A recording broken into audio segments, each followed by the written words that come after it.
রান্না হবে সর্ষে মাছ। তার মধ্যে টমেটো নিয়ে নিয়েছি, একটা পেঁয়াজ নিয়েছি, 3টে রসুন আর লঙ্কা।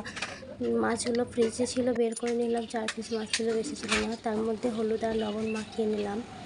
লবণ আর হলুদ মাখিয়ে নেওয়ার পর কড়াইয়ে, গ্যাসের মধ্যে কড়াইটা দিয়ে কড়াইটা গরম হচ্ছে, এদিকে মাছগুলো দেখিয়ে দিলাম, ওদিকে ভাত হচ্ছে।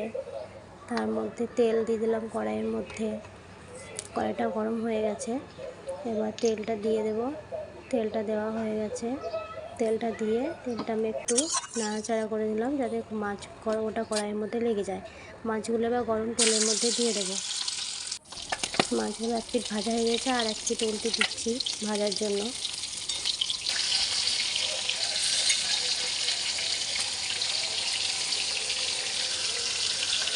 মাছগুলো ভাজা হয়ে যাওয়ার পরে তুলে নিয়েছি বাটিতে।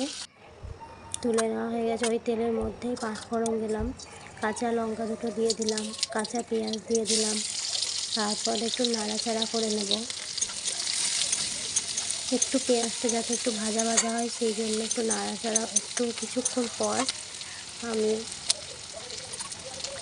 টমেটোগুলো, কেটে রাখা টমেটোগুলো দিয়ে দিলাম। কেটে রাখা টমেটো দেওয়ার পরে একটু লবণ দেবো স্বাদ মতন। লবণ দেওয়ার পরে একটু নাড়াচাড়া করে নিলাম।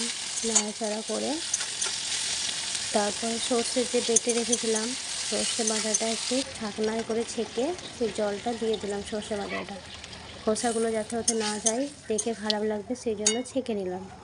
ছেঁকে নেওয়ার পরে একটু লঙ্কা গুঁড়ো দিলাম, হলুদ দিলাম, দিয়ে নাড়াচাড়া হয়ে গেল। তারপরে মাছগুলোকে দিয়ে দিলাম। ভেজে রাখা মাছগুলো দেওয়া হয়ে গেছে।